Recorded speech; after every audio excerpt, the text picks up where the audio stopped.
I've said it 1,000 times and I'll continue to say it. I think that competition is good for games no matter how you spin it or if a game is your cup of tea or not. One game that recently we talked about was Delta Force, currently only available on PC, but that's changing soon, and perhaps sooner rather than later.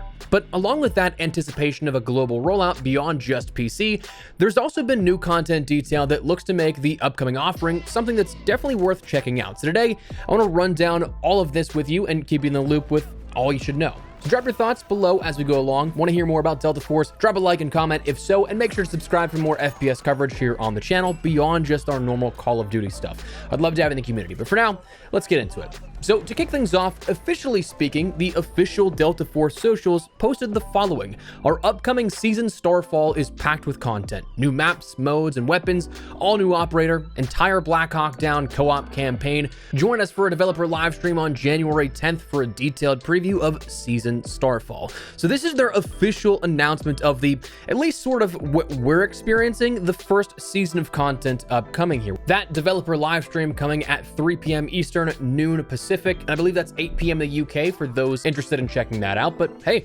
Delta Force announcements on my birthday. I'll take that any day. But there's a few things to dissect here about that announcement, because surprisingly, if you want to have a bit of this spoiled, the content they're revealing has likely already been leaked because the game's not necessarily right now one-to-one with the Chinese version just yet, so leaks are indicating a catch-up on what these will be. And so far, if this holds true, the maps, modes, weapons, and operators we kind of already know about. The map is a new warfare map, which looks like a giant construction site, but mixed with a bit of industrial urbanism, if that makes sense. I don't know if that's a great way to describe it or not, but the way that I think about it in terms of taking like points of interest and kind of comparing them to what we may be used to here on the channel is like kind of the bridge of Euphrates Bridge in Modern Warfare 2019.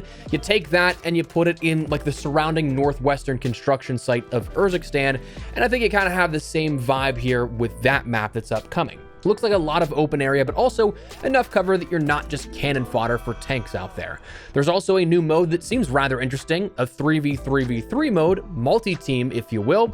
And at first I thought this was going to be a warfare mode, which I was really gung-ho about and really excited for because it seemed like it would start to maybe cater towards players who aren't necessarily into the big grand scale combat style of Battlefield or Ground War in recent COD titles, but a bit more arcadey. However, based off of leaked footage from the Chinese version, it still appears to be that it's going to be for the extraction mode, just a more condensed and sort of more tense variation here of this in a 3v3v3 capacity. And finally, the weaponry apparently is going to be a new SMG of the QCQ-171 and the new LMG of the QJB-201.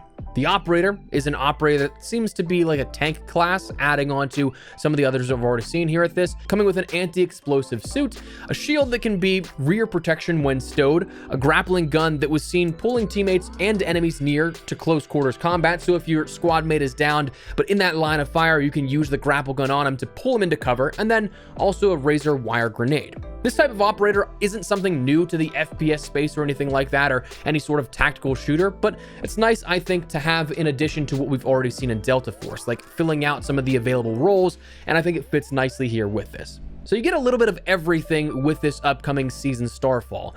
Other stuff includes, of course, new events. They've been killing that so far since the game went into open beta.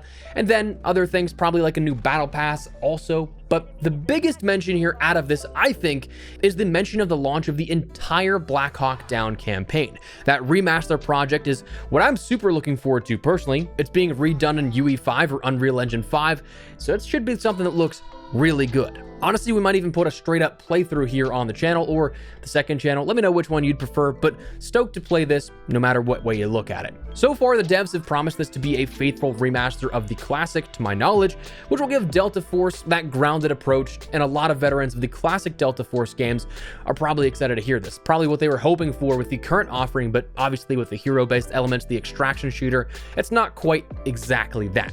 But looking forward to this big time.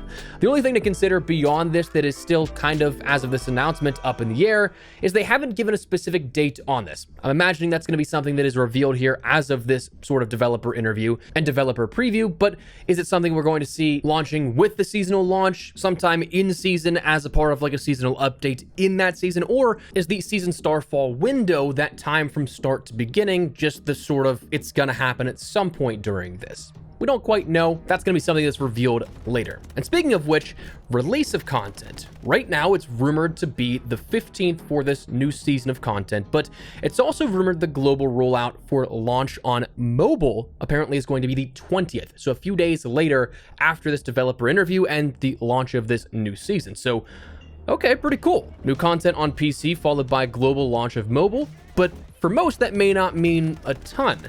But that also means we're now much closer to the only missing piece of that puzzle, the console launch of the game, which is still slated for Q1, which we're currently in. More specifically, it's been mentioned early Q1.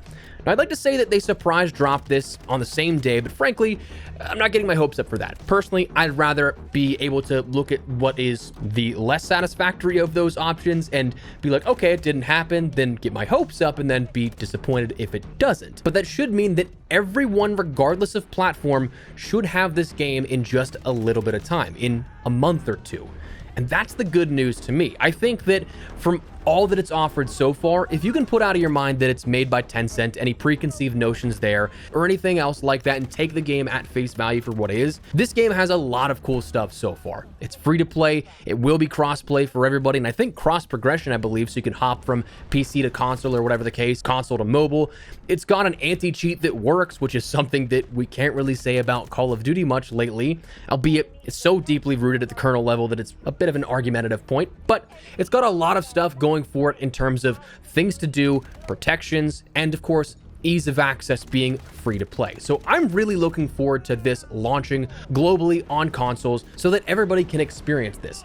And not only because I personally have taken too much time off of mouse and keys that I'm now just incredibly mediocre at best playing this on PC, so give me controller support, but I also believe that it's just a great option for those who want a shooter, want something that feels fluid, the gunplay feels good, but isn't Call of Duty for whatever valid reason you may have. Whether it be you want to stick it to Activision by not playing and force them to end up making some changes you think are necessary, which I agree, I get, absolutely. Whether you're just tired of the same old, whatever the case it may be, this can now be another valid option. X-Defiant for a lot of people was that game. Of course, it is shutting down. It got its final update a couple of weeks ago, and we're not going to see any other updates here beyond that. So for a lot of players, they may have lost that avenue. For a lot of players, they may be burned out on whatever it may be they're playing as an alternative to an FPS game like COD, or maybe you're just looking for something new to begin with. It's free to play, and it's something you can definitely check out that by the time the console launch has happened, you're going to have a lot of stuff to jump into. So looking forward to all of that and more, but wanted to fill you guys in here if you're following Delta Force loosely at all, whether it be playing on PC for the new content upcoming, or just want to know a little bit more about when you can possibly get your hands on it on Xbox or on PlayStation, or maybe mobile. So that said, I want to fill you guys in and keep you in the loop. So drop your thoughts down below. Are you looking forward to Delta Force here? Do you want to see more Delta Force coverage? Let me know, but make sure to drop a like if you guys enjoyed the video, and make sure to subscribe for more Delta Force and other FPS coverage. I'd love to have you in the community. For now though, thanks so much for watching. Mine has been Espresso. I'll see you later. Take care and peace.